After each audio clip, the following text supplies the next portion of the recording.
Good afternoon, beloved community. I am Melissa Miller, host of The Chosen Heroes, and thank you so much for joining me here this afternoon.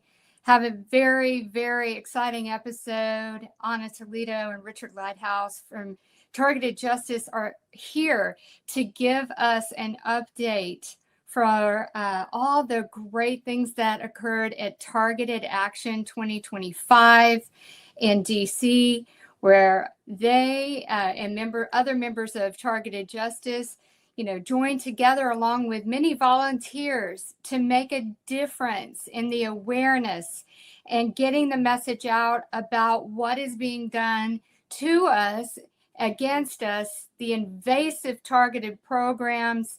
So it's going to be a wonderful episode today.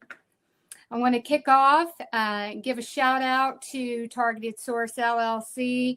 Armando does amazing work with the equipment that he has designed. I use the Silent Night every single day.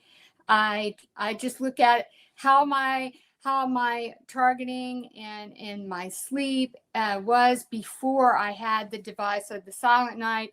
And I can't say enough. So if you're interested in learning more about the Silent Night or the SK Great Reset Zapper, Dr. Clark Zapper that he has, reach out to him at silentnight.source@gmail.com. And I also want to give a shout out to Tranquility and the beautiful job that she does at organizing all events related to targeted individuals at tievents.org. She's recently started a TI movie night, and that live streams on X for the tievents.org page. Again, every single night of and day of the week, you can find and plug events to go to and join others that are going through exactly what you're going through as a community. We must be unified in this and not divided. We are making such strides. So no one knows more what you're going through other than targeted people that are experiencing the same as you. I want to shout out to my upcoming guest. On the 21st, Dawn Solomon will be returning. And on the 28th, Audra will be joining us. Her last name is Bohatisk. I hope I'm saying that appropriately. On October 5th, very inspirational guest that will be joining us, Melody Hobson. You don't want to miss out on these amazing ladies that will be joining the Chosen Heroes coming up on a future episode. And also on September 27th, another Beyond the Looking Glass presents the Targeted Survivor Counterintelligence Training, the bi-weekly teleconference that I host with Jamie Rice, who is with Quantum Reality Studies. It's time to, shed the layers of the lies and manipulation that have been fed to us as targeted individuals and embrace our inner healing to break through and integrate those rejected parts of ourselves, because our healing is the kryptonite to these programs. And many ways to subscribe, follow, like, and share The Chosen Heroes. I have quite a few channels. I'm primarily on X. And thanks to Sean, a shout out to him, The Chosen Heroes Shorts Archives X page is now available with all of the short clips from the guests. So everything is nicely, organized, and there's no other content there other than the short videos, links to the whole episode. So check it out.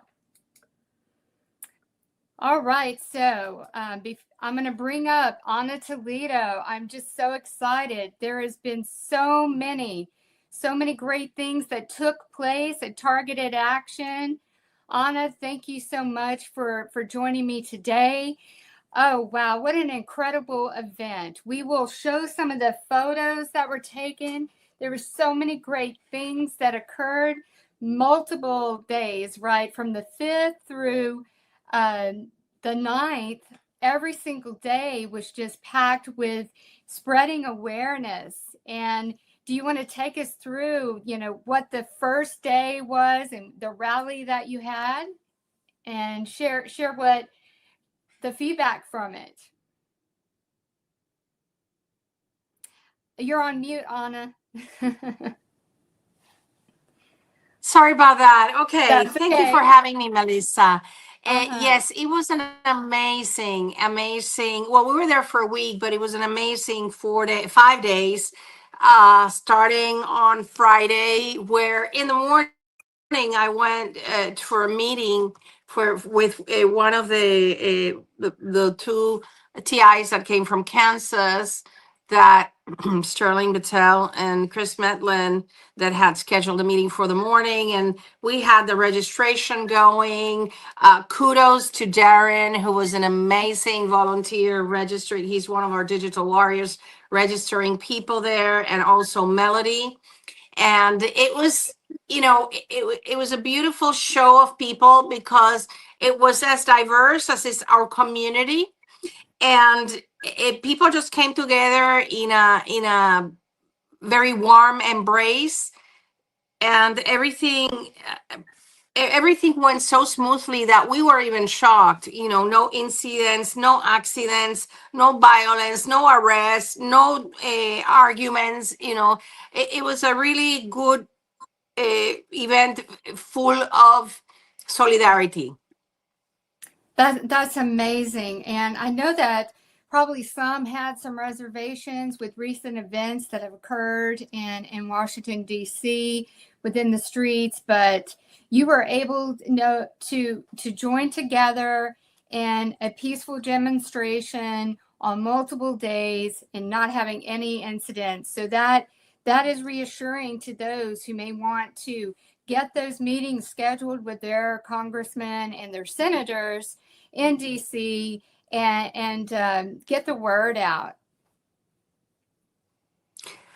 I can tell you, Melissa, that you could actually feel, we were God's protection over our events and our people.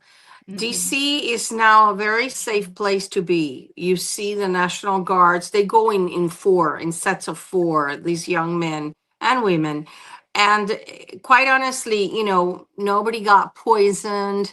I didn't, of course, there's people that are going to be always pointing the finger. That's a perp, that's a perp. But, when you're obsessed doing that, you stop enjoying the moment. So most people did enjoy the moment. They met people from all over the nation.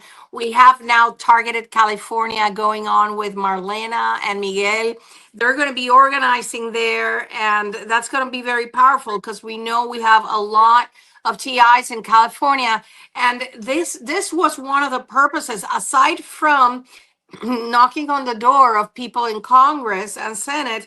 It was an exercise to get people to meet each other and make make little groups, so they can go back home and continue the mission of fighting to eradicate this program. It's just amazing. I'm excited to hear about Targeted California, and I'm sure that those that live around California or in California will be excited to know that there will be a presence for them and that they can pitch in and make a difference. Do you want to talk about the rally at the Lincoln Memorial and how all that went? Sure. Well, we had our, I think you have the pictures. We had our banners. We got there the first day that we did registration. We had the banners in Constitution Avenue, in 17th and 14th Street. There were warriors there that stood all day holding those banners, just like, Miguel, Don. There was people that flew in from Washington State, California. And so that was beautiful. Then the first official day, which was the Lincoln Memorial Rally at 9 in the morning, We had our event. Mari was one of our speakers, and she did, if you saw it, watched it on the live stream, she had a message for President Trump for Tulsi, for Kash Patel. And I'm going to be making clips of that and asking our community to please repost it, tagging these officials in their official accounts, because once it goes into their official accounts, they cannot deny it. At some point, excuse me, you know how the criminals go crazy when I'm in camera. At some point, there were many beautiful things happening. For example, there was a group of people there that started singing Amazing Grace. And that song is just so amazing, and Yes. so it makes you feel good. Automatic feel good song, right? Yes. And the vibe, the energy was really good. The energy, some people came, and we stayed there for a long time in the afternoon, giving away flyers. A lot of people are very timid about accepting flyers, and probably a lot of it is mind control, but it was a beautiful event to kick off the weekend. Then the next day we had the Jefferson Memorial in the morning, and that's when we had each of the TIs do a little snippet saying, this is what I would say to Tulsi, this is what I would say to President Trump. And those I'm going to be chopping off and also posting in social media.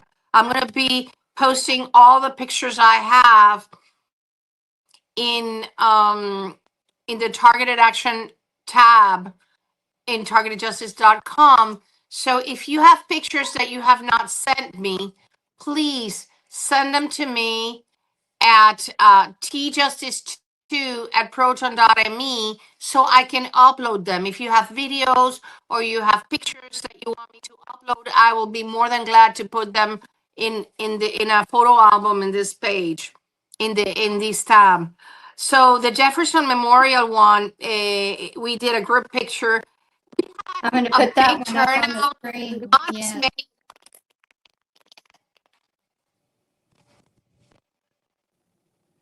There The you connection. go.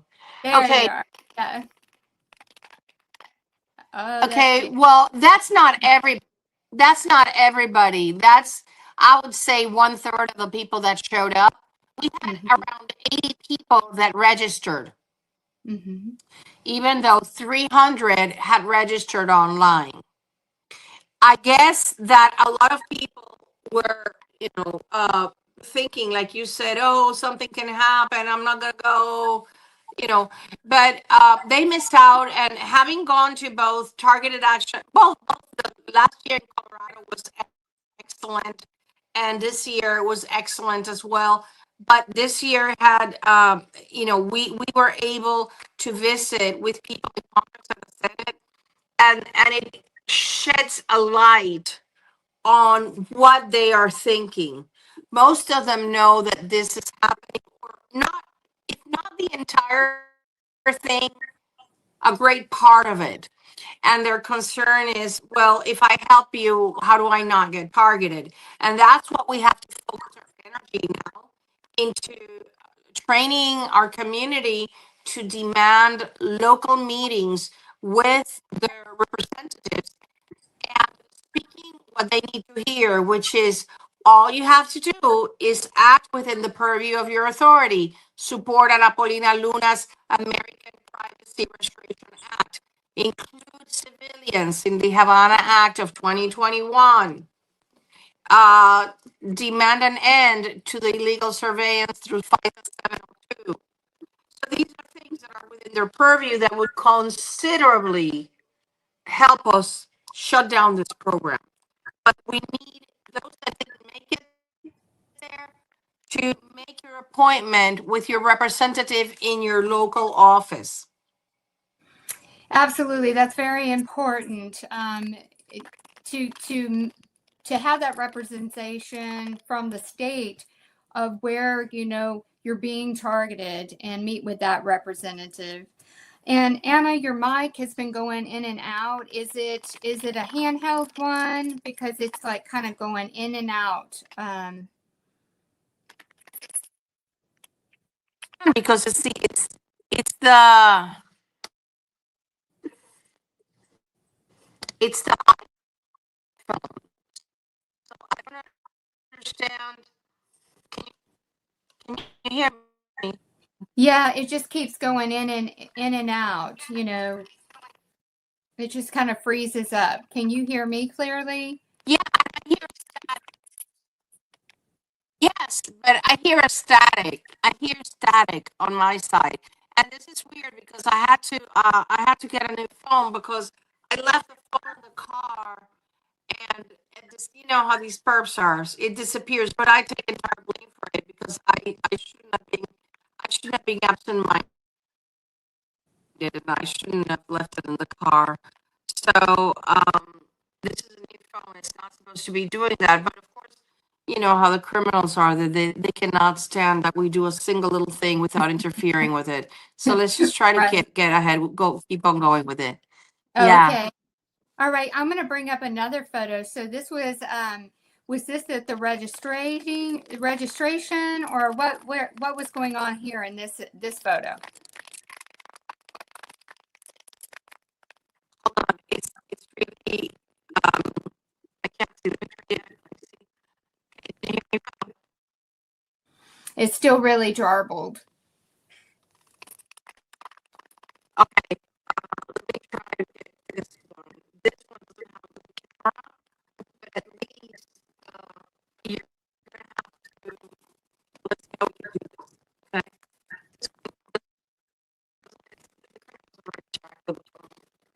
Yes, it's I can barely understand. Hey, hold on. Give me a sec. Give me a second. Okay. Give me a second. I'm gonna Okay. go here. I'm gonna disconnect. Stay there. I'm gonna disconnect from here. Okay. And Okay. okay.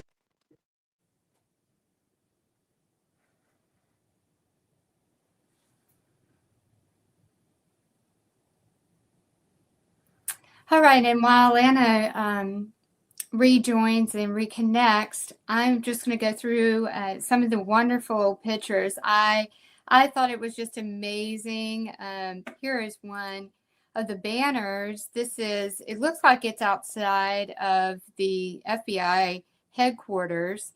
And there's Richard and a volunteer. And, you know, right there at the entrance of when the workers of the FBI building were coming into the parking lot. So strategically, they were there, you know, spreading awareness, holding the banners.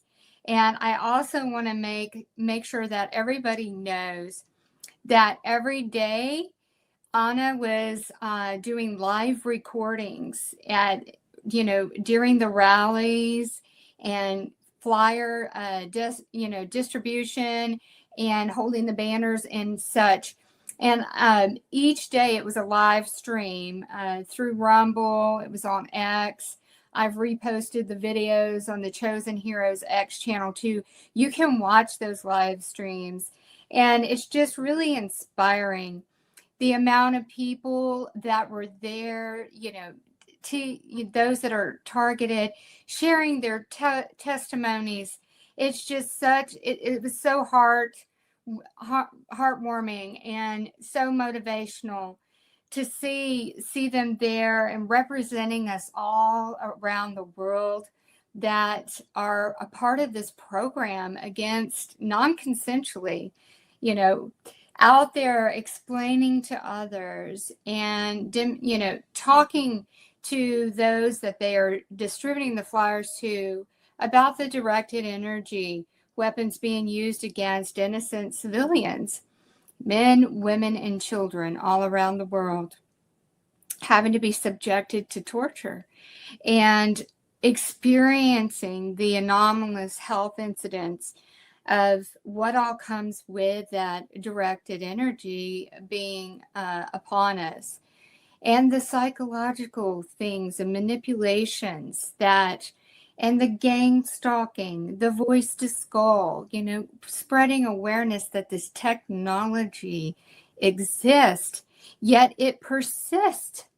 And what not a better place to be in DC, you know, explaining and educating those and spreading that awareness that this persistence continues because those in positions to make a difference in the lives of the innocent being subjected to these experimental programs of, mind control, mind manipulation, central nervous system override, voice to skull, directed energy at the body, the things that our bodies are subjected to on a 24/7 basis.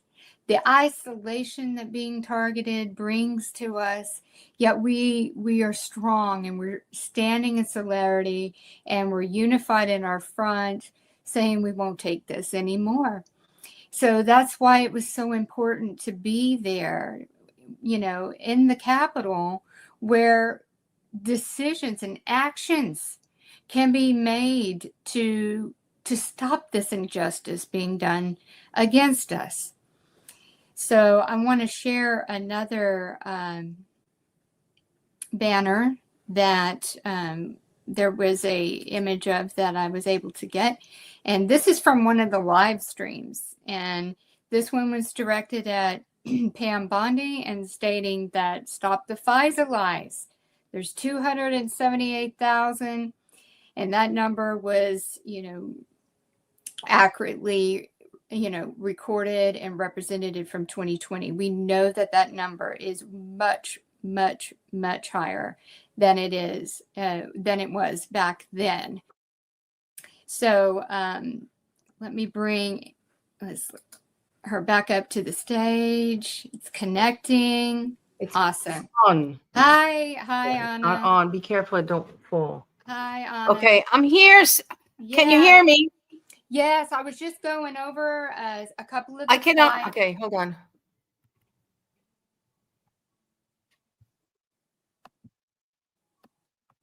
Can you hear me?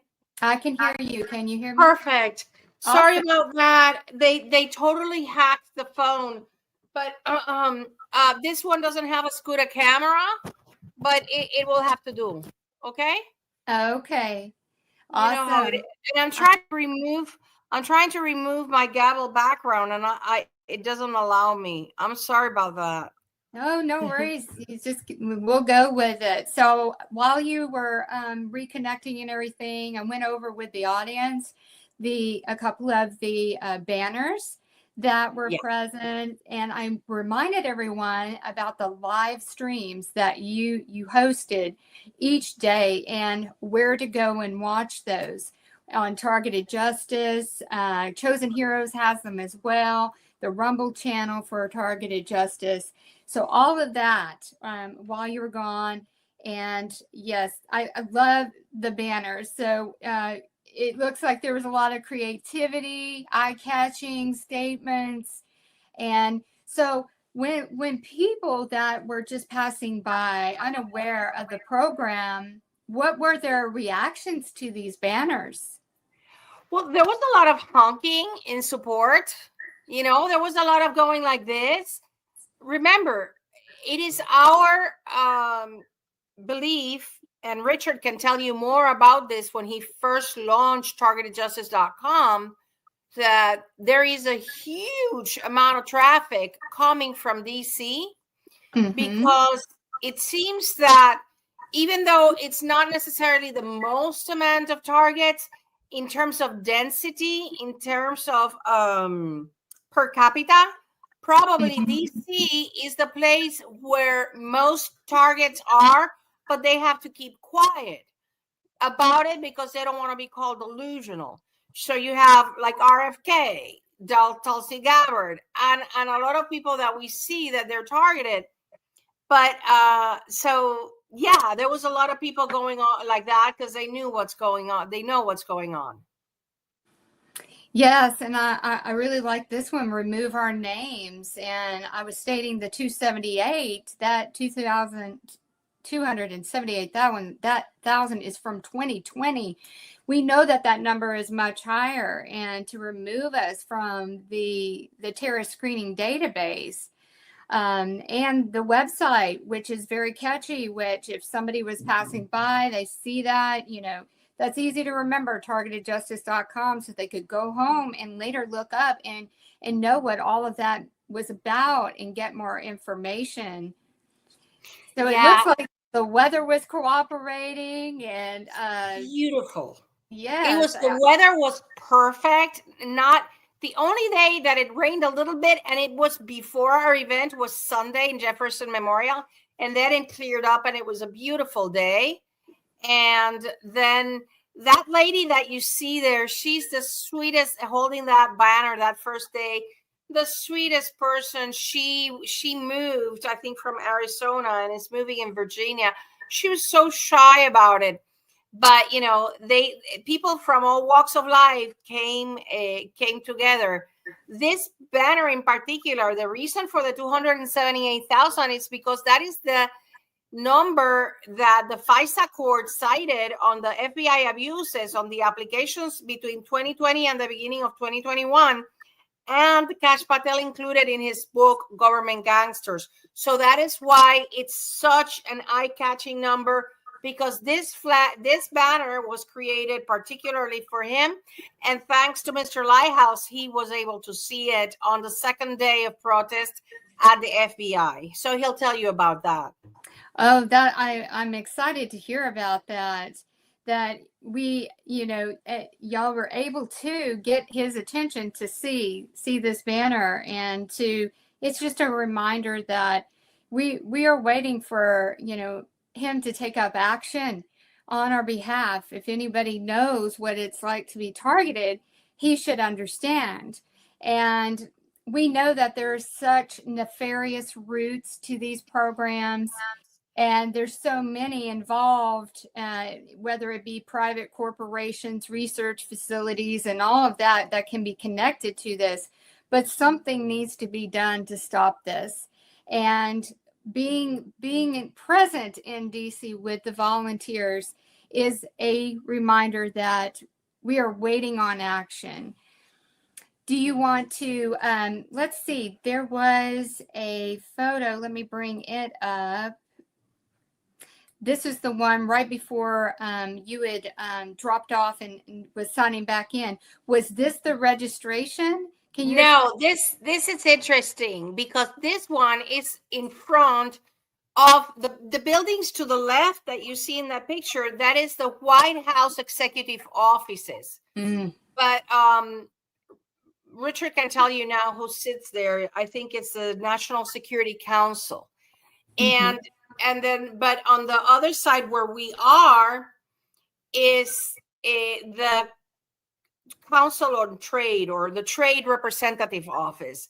And those suits, those snobby suits, came out like we were making their building ugly, because they were having all these meetings with people from outside of the, from foreign countries, because, they are negotiating now the tariffs. So they had these, I could see all these Asian people and people from other countries, getting off limos, coming in and out, or these black SUVs.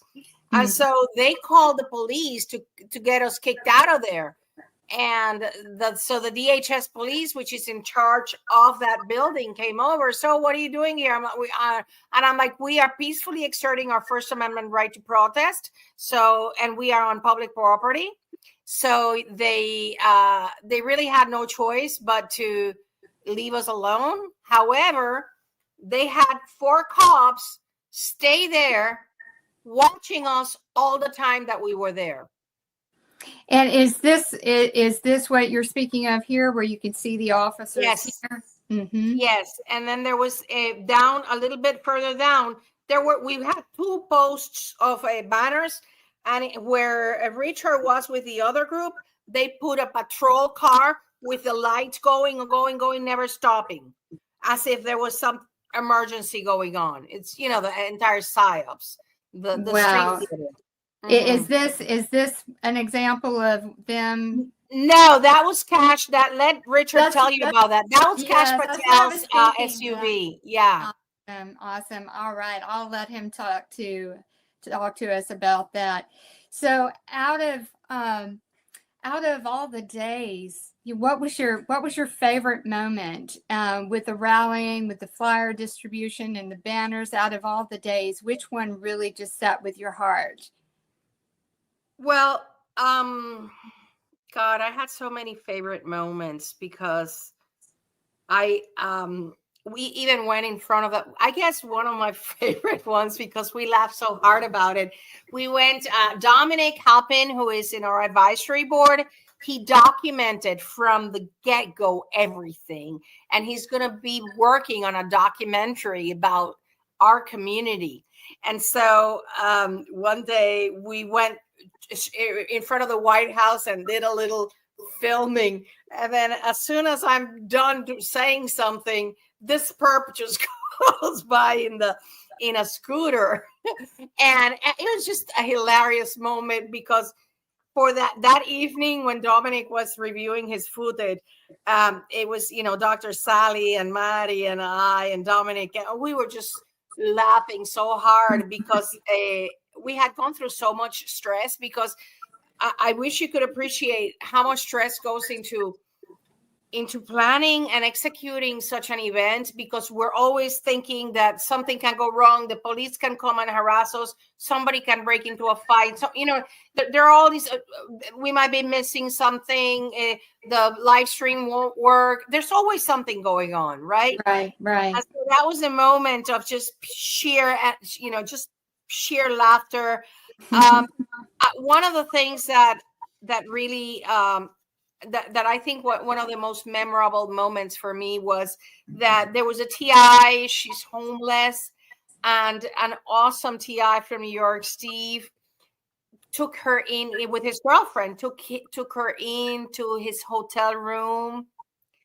And that just showed me, I guess that unless you're a TI, you don't do that kind of thing, and it just touched me deeply, because in the midst of so many horrific things, they have not been able to kill the flame of love and compassion in many of us. And for me, that was, I think, the most touching moment of the, there were many, many moments that I really loved. There was a TI that got there. She was all nervous and skittish. And by the second day of talking to her peers, she was calm. She was relaxed. She stopped the negativity, at least not so much. And I am so proud of her for that, because she's like, no, I can't do that. No, they're not going to let me. No. And this event proves that the criminals cannot stop you. When there's a will, there's a way. Because God knows, and I can tell you, Melissa, on the way there, I was so tortured on the airplane that I started to cry of the pain. It was unbearable. And so they did everything in their power to stop us. But our determination and the determination of all of those that made it there made it so that we could prove we can defeat the monster.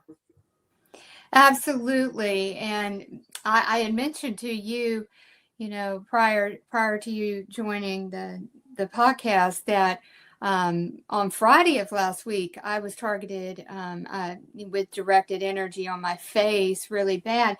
But, that just let me know that, good things are happening. If they're that desperate, to attack us so viciously, because we are using our God-given right to voice what has been done against us, if they're just grasping at straws, it's going to reveal itself in such a grandiose way, because they cannot silence us.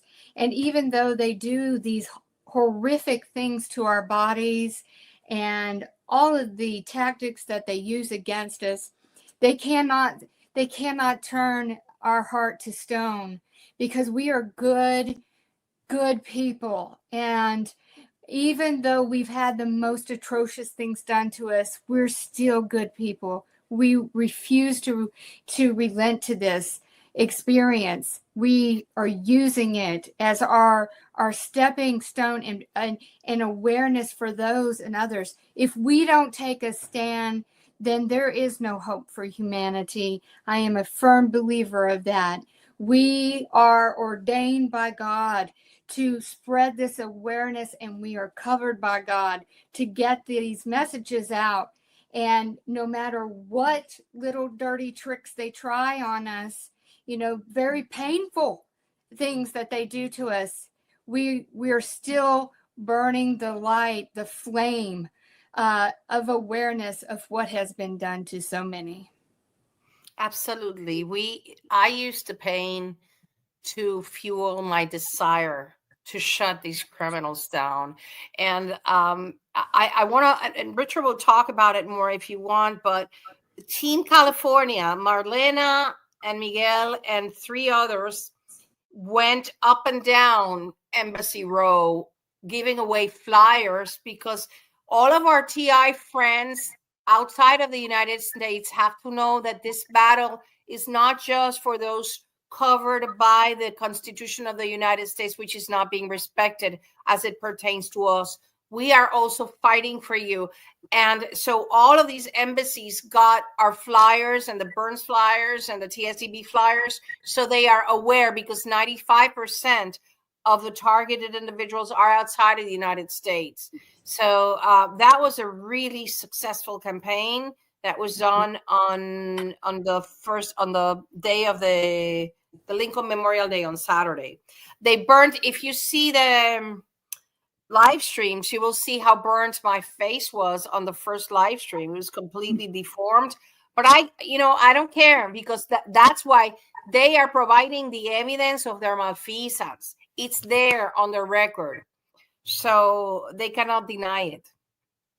Absolutely. When my face got burned on Friday, I did the teleconference with Jamie Rice.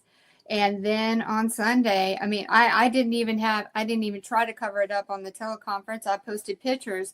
The thing of it is when we continue on and it's recordable evidence of what has been done against us, did they think we were just going to go run and hide and put cover ourselves with, a blanket and just hide and isolate? No, they are to know right now, by now, that the more that they press in on us, the more we come out and voice what has been done to us. Everything, the podcasts, the photos, the events, the live streams are all trackable, traceable evidence of what has been done, yet no one is interceded on our behalf. But we know that their system is crumbling. This cannot continue to persist with so many people being attacked. And can you tell me about, I know that you had meetings with congressmen and senators. Do you want to talk to, about some of those for the audience? We had with aides, and I talked to 2 one senator, 1 congresswoman, and like I said, one of their worries, which we have to dispel, is, how do I not get targeted? But the pervasive message from them back is, we know this is happening, and we know this is happening. We just need to tackle it. We just need to know how to deal with it. I spoke to the senator. I asked her, are you a mom? She said, yeah. I says, this is happening to children. Mm-hmm. And she says, yeah, we're aware of it. So I think that, the wheels are turning, but we need to make them turn faster. And that's why I said yesterday in my gavel, or day before, yesterday, it is my intent to move to DC, because from here, from Texas, I cannot do what needs to be done. I want to move there, and I want to run, walk through all those halls of Senate and Congress every day until we shut down this program and get into meetings. I was fortunate to go into that meeting that Ron Johnson presided about the vaccine injury and the corruption of the doctors. And it was just so fascinating seeing all these amazing people, and Senator Johnson, whom I went and talked to. And that is where I need to be in order to, force the issue and help shut this down. We can, this is no time to be shouted or to just sit here and wait for things to happen. No, I need to go there, and that's what I'm going to be working on the next weeks to just get myself there and work on shutting this down. That's amazing, and I've never met anyone with such a fire and desire to help. You truly are the voice of this community and what we go through, and you're our greatest champion, and you're a warrior of light, and that to make sacrifices to be in the front and center of where all of the action, where those decision makers is, that is a bold sacrifice for this community. And on behalf of me, and I know many others, I thank you for that, Anna. Thank you. It's just so. I'm gonna make it happen, Melissa. I when I get something between my skin and my bones, I make it happen, and I'm gonna make it happen because it just needs to happen. That is the one download I got while I was there. That if I get these people, if I get to talk to these people, I can get a consensus and we can get them to work towards our freedom. But from afar, it's very easy for our community. It's like Richard said, the banners, he said, and it's just amazing. He says, this is analog. This, the criminals cannot hack. Right. Being here, they cannot hack this. And that's why they were so angry, because they couldn't stop us. They couldn't stop the flyers. They couldn't stop the banners. And they couldn't stop the meetings. But from afar, they can hack our emails. They can hack our calls. We think we're talking to somebody in their office, but we're not. So that's why I made that decision. But I'm going to leave you with Richard because he has many good stories to tell you. Okay. All right. Excellent. So you're going to pause? Yes. Okay. Richard, so glad you could be here and join us. So Anna's told us many great things. I'm very excited to hear the information you would like to share with us today.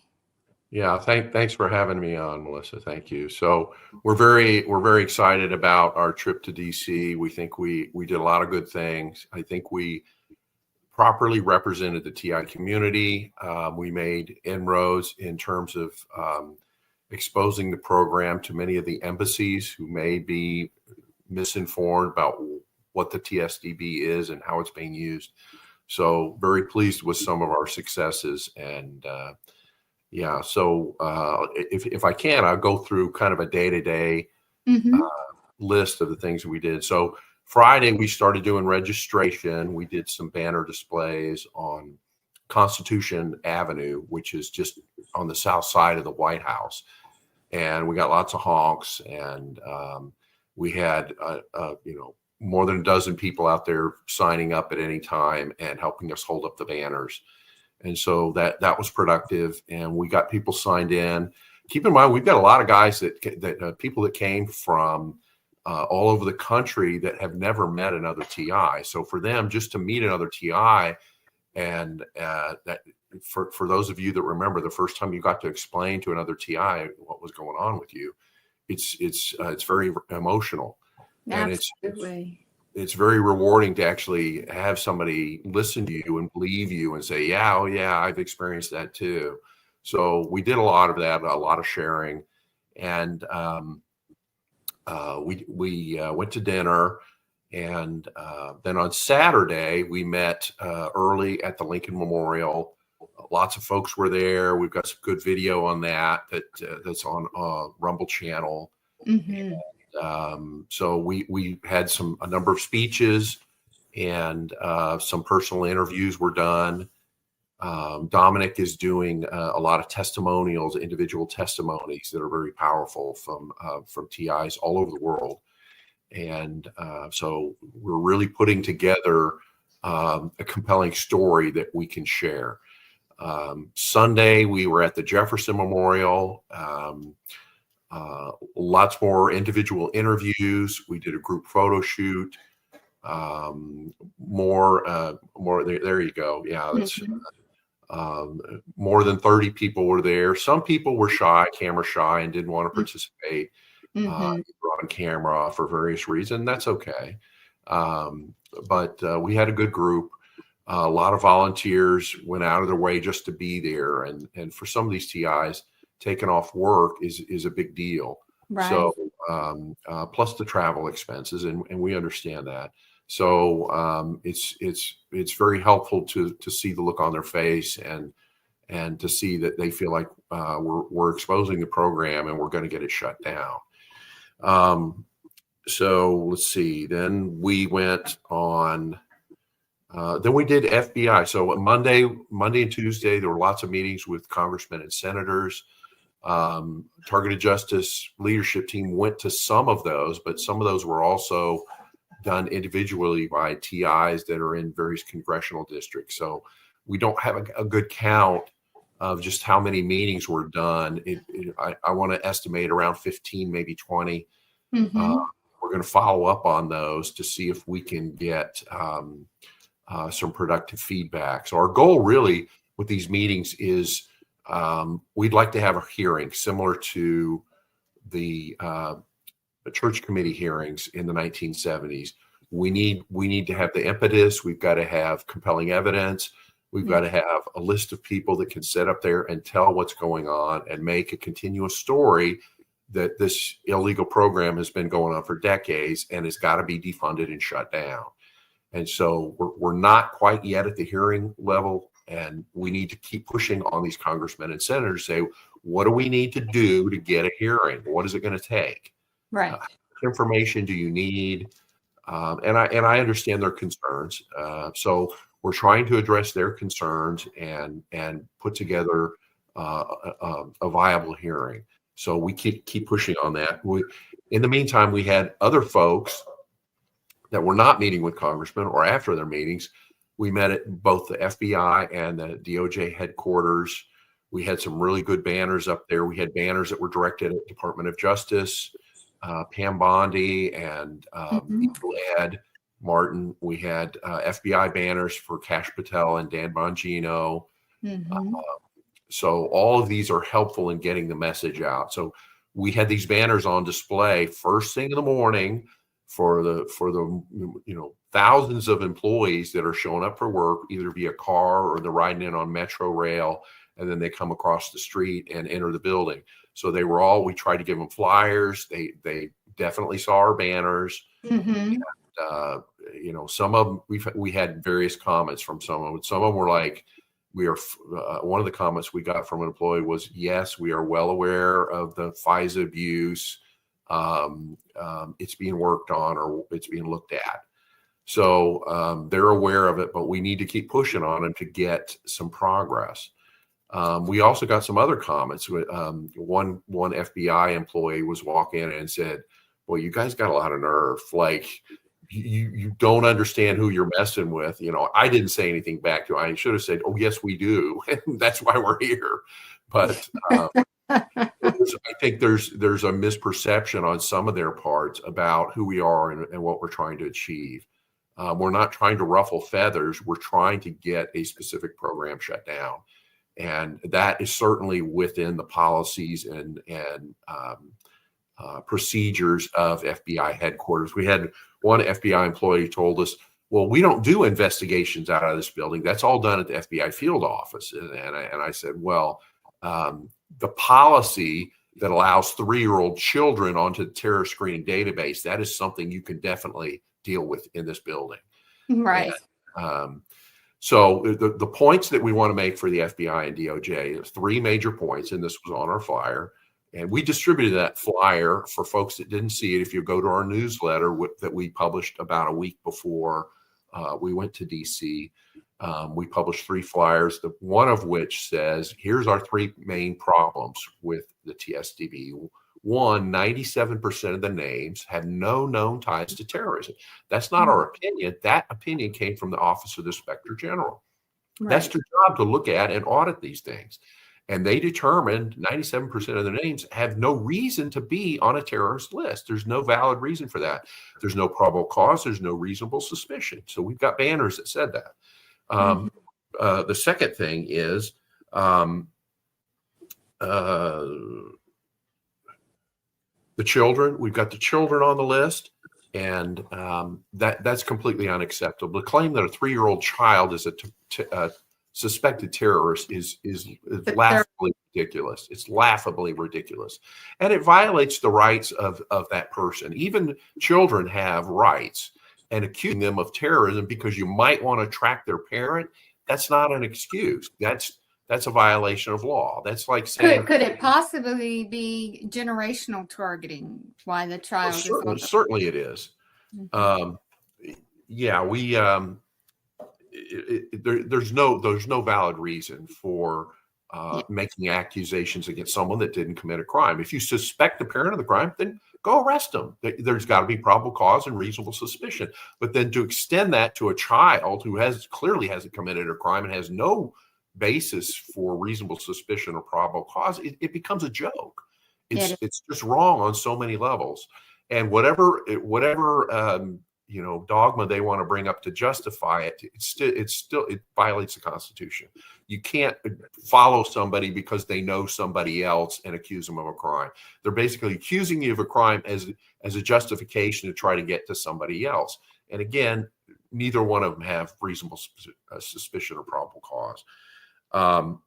The TSDB has never been used to stop an act of terrorism. That's huge. It basically tells one of two things: either FBI is grossly incompetent, or number two, that's not the real purpose of the TSDB. The fact that 97% of those names have no known ties to terrorism, it tells you what the real purpose of the list is. It's a blacklist, not a watch list. Right. They're compiling a name of people that they want to say are bad guys, and they're going to harass them. And there's no justification for it. There's no reason to do it. And they know that it's unconstitutional. The FBI field officer that nominated these names bypassed their necessary constitutional review and sent the names directly over to the NCTC so they could get away with the not having to do the constitutional review. So all of that needs to be exposed, and these names need to be removed from the list. And we're going to do it. We're going to keep pushing. We're going to get this done. For those TIs that don't understand it, this database, if you can get your name removed from it, then there's no way for them to attack you with weapons because you're removed from the system. So this database list is the system. By removing the names or shutting down this list, then it makes it moot for all of the directed energy weapons, the voice to skull. They have to have a central database that gets distributed every day through NCIC, which is a division of the FBI. And this database is sent all over the world according to the treaties that they've signed over many decades. So this is one of their weak points, is the TSDB. So this is why we're driving so hard to try to get the names removed from this list. We also visited the White House Executive Office building. As Anna mentioned, this is where President Trump's closest advisors sit. And this is a big building. There's thousands of people that sit in this building. You've got the National Security Council and all their staff. You've got the president's personal attorneys. You've got advisory boards for environmental, for military, all these different advisory board groups and advisors that work directly for President Trump. So this, by reaching out to them, we're hoping to affect their decision-making process. The Secret Service certainly has an office in that building, as well as providing security for the president. So it's a key point in terms of exposing the program, is going directly to his advisors, and that's what we did. So the embassy, Anna mentioned the Embassy Row. That's very valuable for TIs internationally. We didn't forget about you guys. We went up and down Embassy Row, more than 100 embassies, countries all over the world, handed out flyers. We did both these little cards it's a diagram card describing how the tracking works. And we handed out some of these flyers that I had mentioned earlier. So we're raising awareness. What's interesting about Embassy Row is these guys are just as the United States is when we go to a foreign country, they're trained intelligence agents. Okay. These aren't just nice guys that work for the State Department and they're really good at shaking hands and doing diplomacy. No, these people are trained intelligence agencies. They're not just State Department personnel. And by the way, most State Department personnel that are stationed in a foreign country have been trained by the CIA. The CIA has direct involvement in their training, direct involvement in who gets assigned, and you can be certain that other countries do the same thing. When they send somebody over to the embassy in Washington, D.C., those guys are spies. They live and breathe intelligence and rumor and innuendo, and they want to know all the little details of what might be going on. So we're giving the information to the right people that are going to go out and research it and check it and see what's going on. And quite frankly, I don't think most of them know what's going on. They don't know what the TSDB is being used for. They don't know how the weapon attacks are arranged, and we're providing them those details. So that's certainly very helpful to TIs in foreign countries. And we'll keep pushing on that as well. But it sounds like you really created quite a buzz and, stir, being able to, pass those out on the embassy row. And that should bring comfort to those that are being targeted outside of the United States. And on their behalf, I thank you for keeping them in mind during this very, very important event this year. Were there any that you came in contact with during the embassy row? Any comments? Or were they just receiving the information to take away and look at it later? There were some conversations. I was not there on Embassy Row when they were being handed out, but we had several people that were going up and down on both sides of the street. It's Massachusetts Avenue on the northwest side of the White House. There's a long. It's a major avenue, but these very I would say elegant mansions have been converted into embassies. International embassies have been acquired. And what's interesting is when you step on, they're generally surrounded by a gate of some kind. And when you step on their property, you are literally in the property of another country like Uganda or France or whomever. So that's no longer American soil, and it does not belong to the United States. That property belongs to the government that owns that property. And that's one of the interesting things. And the same thing is true when the United States has an embassy, say in France or Spain. That property is actually U.S. property. So it's an equivalent trade. You can't send policemen onto the country of a foreign soil and arrest them. That would be inappropriate and illegal. And so you'll see all these vehicles in Washington, D.C. that have diplomatic plates. They're like a light blue color, and it'll start with the letter D. And diplomats, even in Washington, D.C., have a lot of immunity. So unless they've actually, if they run a red light, I guarantee you the police are like, nah, that's a diplomatic plate. I'm not pulling them over. They have a lot of grace and immunity around Washington, D.C., and everybody knows about it. Unless they've done something like commit a murder or something that's very serious, police have been told you leave them alone because they may be carrying diplomatic materials and they can't have that briefcase open. They can't have their strategy exposed and the discussions that they may be having with U.S. trade representatives or whomever. And I understand it. It's a standard policy in every country, and it's something you just notice when you're in Washington, D.C. So we told our guys, listen, be respectful, be polite. You don't argue with somebody. You hand them a flyer and you smile. And if they have some questions, great, try to answer their questions. And that did come up. So you've got security guards or other people who may come outside, and because on their security camera, they see somebody came through the gate and is carrying flyers. And so several times someone came outside and said, hi, can we help you? And you said, yeah, we just want to give you this flyer. And they're like, so what is this?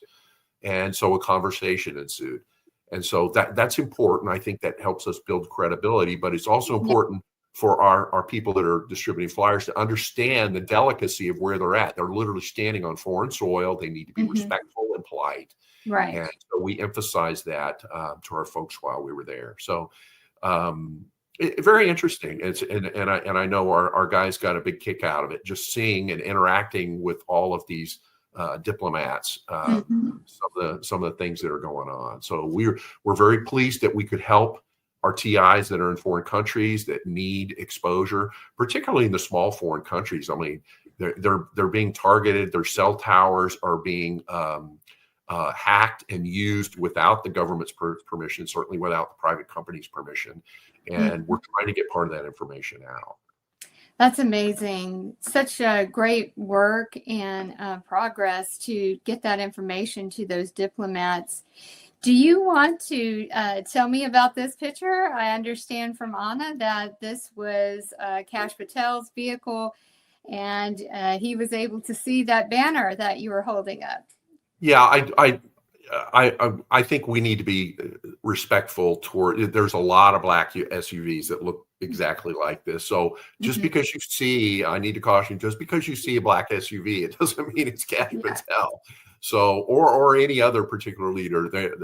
They have these generic black SUVs on purpose, so you really don't know who's in, and the windows are very dark. You're not going to see through. And so. But if you do see one, you can be certain it's somebody important that's in there, and they're probably on a way to a meeting or doing something important. So you know, if you're in it, whether you're on a car or on this walking or on a bicycle, just get out of the way and be respectful that their time is very important, and you can pull over and let them pass. So I have a great deal of respect for Kash Patel and Mr. Bongino. We want and need their support to get the TSDB exposed and shut down. So we're very grateful that we had the opportunity for them to look at our banners, and kind of get a perspective from the people that are being affected by this. So we continue to be hopeful that we can have a meeting with Kash Patel or Mr. Bongino at some point in the future. So I hope we're building up some credibility by showing that we do respect them. We respect their necessary security boundaries, and we'd love to have a meeting with them at some point in the future. That would be amazing. And the feedback that you've received from those that were, employees of the FBI, acknowledging that they are aware that this exists. As I had mentioned to Anna, there's just such deep tentacles to these programs, and we wish we could see this action sooner. But knowing that it's quite a Goliath, right? It's quite the iceberg. It just didn't happen overnight. There's many layers to it, and by continuing to be in front of the individuals that are in the position to begin, action work and investigation toward it is what the goal is all about. In the meetings that you had with those, either whether it be aides or congressmen or senators, the feedback seemed to be the same, right? That they were aware that it was happening. And do you want to share any of those interactions? Yeah, sure. Our general feedback is that we're not the first ones to bring this up. They are aware of it. I would also say my intuition says they're not sure if it's real. There's always that gnawing concern. Are these people telling us the truth? And it's something that's hard to investigate from a congressional office. Our congressmen are not experts in engineering in general, are not experts in engineering or medicine, although there are some doctors that are senators and congressmen. And their perspective on Havana syndrome and whether or not it's real and what tests needs to be done, that's a very technical, specific, detailed information that a doctor may have, but most congressmen and senators don't understand it. So there may be a few engineers in Congress and Senate. I think I've come across one, and trying to explain the technology to somebody that gets it and understands the math that's involved in the physics is a whole nother level. And Right. so that's a real bridge to cross. But that doesn't mean we can't make efforts. The legal issues, the things that they can physically do that would be very helpful to us, for example, shutting down the FISA 702, amending the Havana Act of 2021 so that civilians can be acknowledged and benefit from the medical investigations that could be done, and the weaponization of government issues. So that's why I mentioned earlier, we're trying to get that hearing that we need. We'd love to see a church committee type hearing where and we can line up TIs a mile long that will come and sit and provide their sworn testimony about what they've experienced and what's going on. So we're working in that direction. We need TIs to understand this is like moving a mountain. It doesn't mean it's impossible. It means we can't just do it in one trip. Right. I think we made some important progress this time, and we're going to follow up with these congressmen and senators. And we're going to get a breakthrough one of these days where we can have that hearing and we can expose that program. In the meantime, there are things that we can do to bring up the issues of FISA 702, the weaponization of government, the truth and transparency issues that Trump has signed executive orders on, and getting the Havana Act amended or modified to include civilians. So those are things that you can work on as a TI in any country. You can contact congressmen and senators. You can contact media people. You can contact government agencies such as the FBI and DOJ. And we encourage them to do that. Be respectful, be polite, and you're going to get a response. But if you're going to make accusations and say you're all crooked, you're all, whatever expletive you want, you're not going to get any progress. So let's be respectful, contact them. And no, just contacting him once and going, well, I tried. That's not good enough. These guys have lots of issues and lots of priorities, and we're not on the top of the list, unfortunately. So we need that momentum of thousands and thousands and thousands of contacts before it sticks. So please help us. If you're a TI out there who wants to do something, go to our website, targetedjustice.com, and we've got a list under activism that says how to fight back. And you'll notice we always advocate for nonviolent methods. We never threaten anyone. We've got a whole list of dozens of things that you can do as a TI anywhere in the world that can help to shut down this program. So we encourage you to do that. Absolutely. And a very important point is, I know that because of what we're subjected to on a 24/7 basis, emotions can be high, anger can be involved, but we need to be tactful when we are spreading awareness and making contact with those. Because you think about it, if somebody comes up to you, shouting obscenities and, all of this brazen language at you, your natural response to that is to build up a wall and be defensive that this person is a threat. We need to be cohesive in our message. We need to be factual.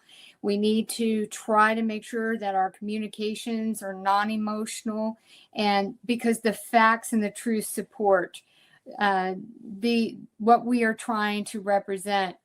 And if you're unsure about your communication, there is a plethora of information that you can use as a guide for your own communications and posts and letters. And when you are trying to make contact to these organizations. So that's very, very important, because we don't want to feed into the psyop of what was created to use against us, which is instability, mental health is questioned, all of these things. So we have the cards stacked up against us because of that perfected psyop to just lump us as possible, CI, mental unstable, violent, all of this stuff. So we've got to get that out of our way in order to be heard in a greater, more profound and meaningful way and more impactful way. So we have to be very tactical in our communications and solidarity too, and in unison, that we are just reporting the facts of what has been done, and we need attention on this matter. Yeah, absolutely, Melissa. So we look forward to sharing more information as we have updates. Mm-hmm. And we'll try to do that through your podcast and through the legal issues that come up through Anna's gavel every Wednesday. So stay tuned for that. Can before we go, can you talk about a couple of meaningful moments from as the TIs shared their testimonies and they were brave to take the mic? I know, me personally, on the live streams, if those have not taken advantage of watching those, it really is heartwarming. The bravery of those to speak out. And again, we are all going through a lot of similarities, and then there are things that separate us, our targeted journey versus someone else. But to hear those, it's very inspiring. And I really want to encourage people that have been going through this targeted journey to consider, broadcasting, attending a podcast, being on the Chosen Heroes and telling your story, because this is traceable, trackable evidence of wrongdoing and civil violation and, all of the things that we go through as a targeted individual. So were there any stories that are sharings from those within the community that touched you during the various events that you'd like to share? Well, yeah, there was one funny moment. The second day we were at the FBI headquarters, and we're standing right outside the main gate. So this is where basically the way the pecking order works, and this is true for any corporation or any government agency, there's inside the building, the parking garage only can handle a limited number of vehicles. And then basically you got to use private parking, and they may credit you that as part of your compensation, but you can't park in the garage that's very convenient where you just get in the elevator and you go straight to your floor. That's reserved for the executives in the building. So what you can deduce from that is that the vehicles that come and park in the garage in the FBI building, those are the executives. Okay. You see the logic of that. So we know the people we want to reach, those executives, are the ones driving in. That's where we're pointing our banners. There's lots of people that take the metro rail in, or they walk in or ride a scooter or bicycle. And you'll see those coming from both the front entrance and the back entrance to the building. And there's a lot of security interests. So you can't just enter the building in any location. If you're an employee, there's only two places you're allowed to enter the building. And when we were there the second day, there's one of the FBI security guards, and they've got like 5 or 6 of them that just stand around the front entrance directing traffic in and out. And there's one particular guy, and I had chatted with him a little bit. I'm not picking on anyone particular, but the second morning we're out there holding up the banners, and the way he asked this was pretty funny. He said, and he knew Anna's name. He says, "Is that Attorney Anna Toledo? She's not coming back again today, is she?" And it immediately struck me the way he asked. He said, "Oh my gosh, these guys are afraid of Anna." Her name, and of course Anna never introduced herself, but this guy knew Anna's full name. He knew that she was an attorney, and he was concerned that she might be coming back again that second day. So quite an effect on them, and apparently they were warned, do not mess with these people. They've got a good attorney and it will be a problem, so be nice. So I know that they got to talk, and I shared that with Anna to let her know that they definitely are aware of her ability as an attorney. So that was funny, and we had a number of TIs share their stories. You know, we had TIs literally come from foreign countries as well as all over the United States. Some of them drove, some of them flew. We met some homeless TIs that lived in the DC area. And so one of the things we're trying to do, and I keep pushing on this, we're trying to get TI groups formed. And I have to emphasize, don't isolate yourself. That's not good. And TIs get into this mental state of, I don't trust anybody. I'm not going to trust anybody. And I get it. Unfortunately, that's what the criminals want you to do. Isolate yourself. Don't do that. You need to be a part of a group. Either form a group or join a group. We've got TI groups all over the United States and many in foreign countries. And you can join that group and visit with them and keep in touch. And that you'll find that reduces your gang stalking. We've said this many times. Don't isolate yourself. We're not asking you to be best buddies with everybody, but you develop these relationships and friendships, and these people can help you if you get into a bind. So it's beneficial to you. It's beneficial to them.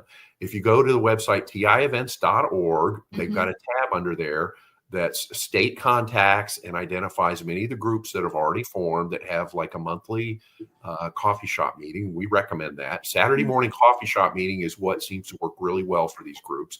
So we recommend that. And we're going to keep pushing. I've tried to get a TI group started in Washington, D.C. for many years, and it lasts for a few months and then it seems to disband. But we're going to keep pushing on that to get these TIs to meet on a regular basis, and they can help us. So that's one of the many things that we're working on right now. That's great advice. I mean, I can't encourage people enough to plug in with groups. And, you know, with any groups, you know, everybody has a different personality. You never know what stage, you know, someone is in. You have to give people grace. Somebody who's new is really in the, you know, trying to, you know, understand the pieces of what has happened to them. Their life is imploded. They've been rejected. Nobody believes them. And then those that are a bit more seasoned in the years of being targeted, you know, have to, you know, they understand. You can never forget where it all began. And I always try to give people grace in that regard, is because there's so many stages to this emotionally, in addition to the physical that we go through. But having those around you that know completely about what you're going through, there's no greater feeling than that.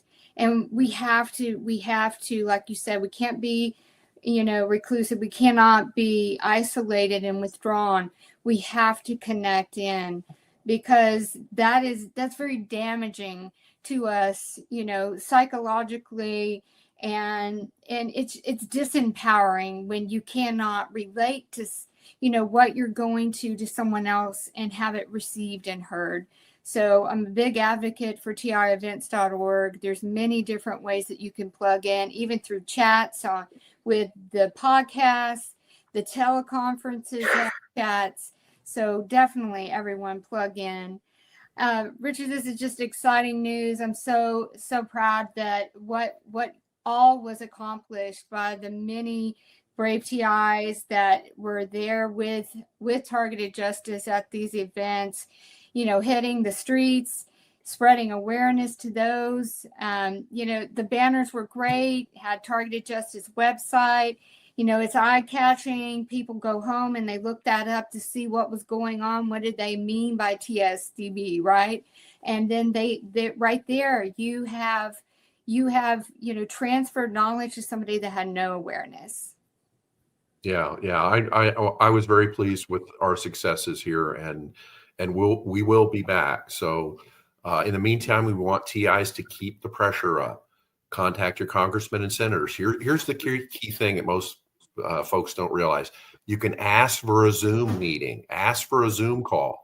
If you just call and say, hey, I want a phone call, or I want to come in and make a physical meeting, that's more of a stretch for them, but they love to do Zoom calls. Can I have a Zoom call or a Microsoft Teams meeting with a legislative assistant or the legislative director?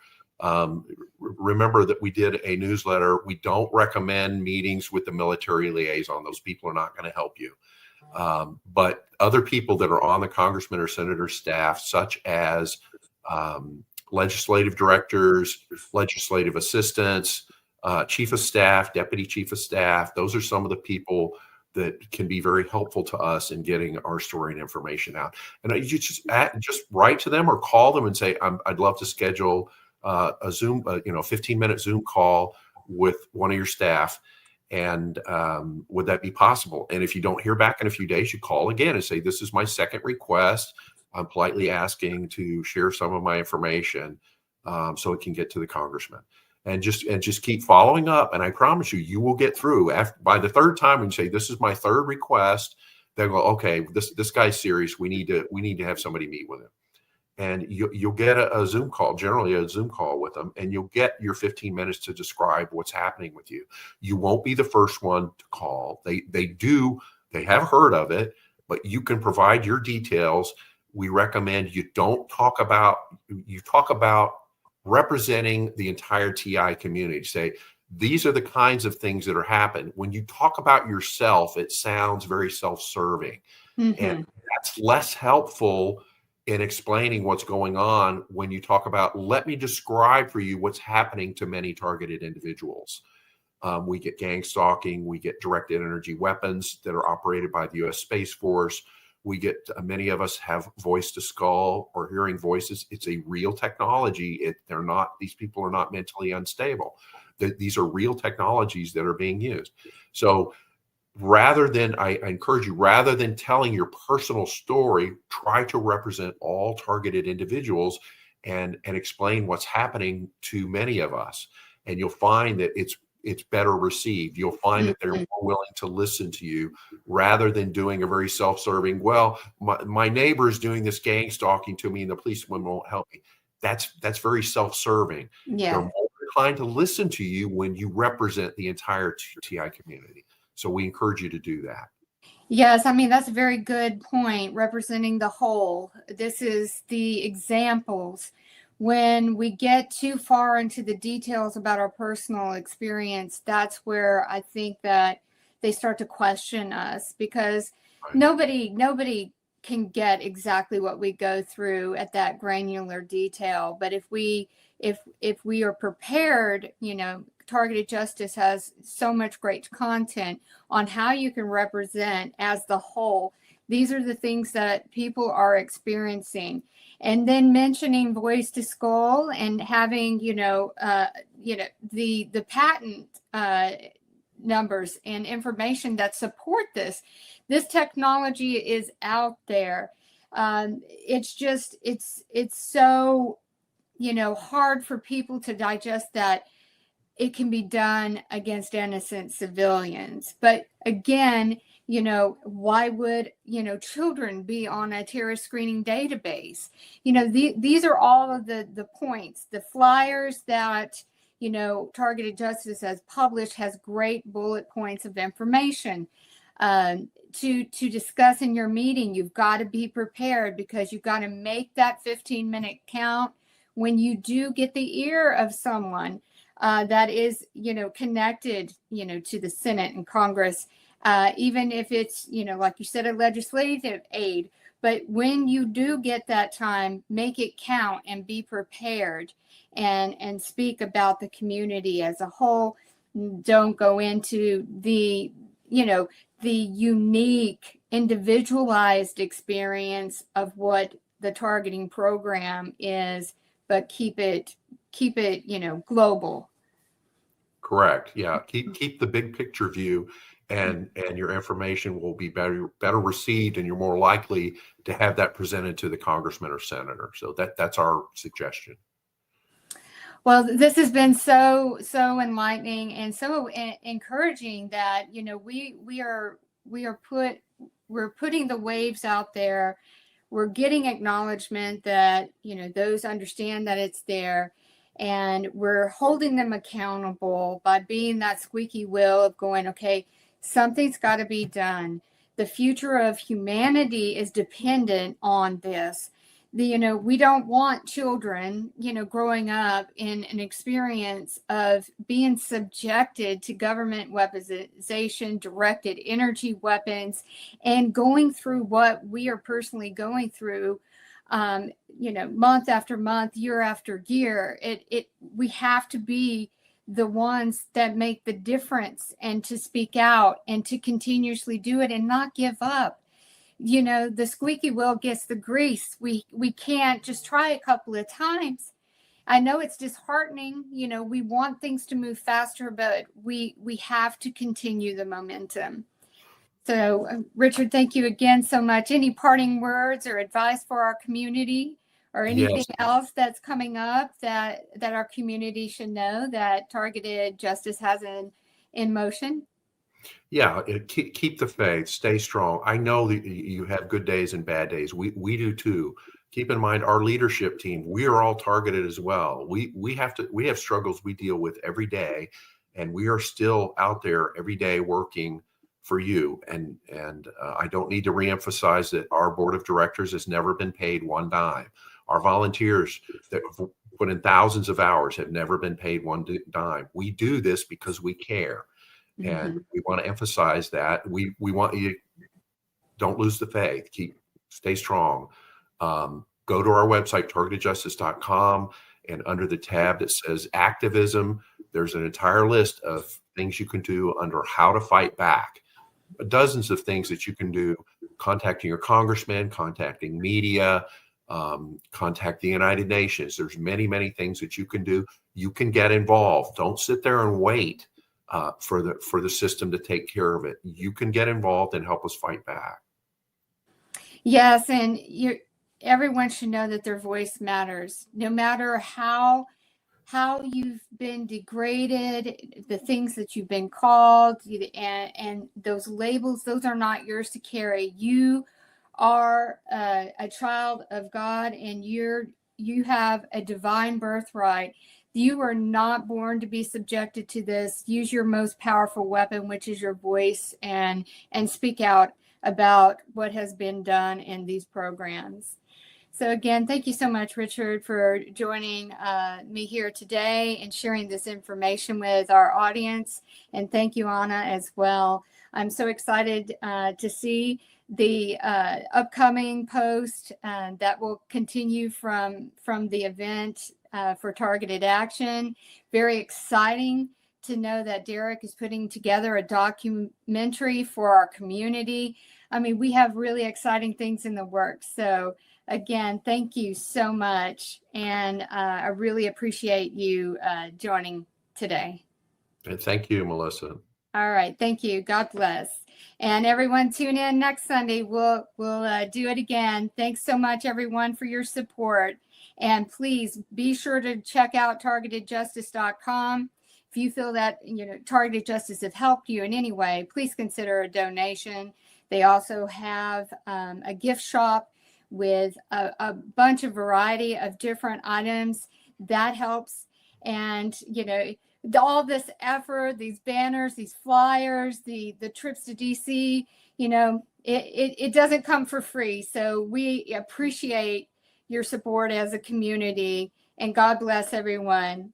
Thank you for joining in. Thank you, Melissa. Thank you.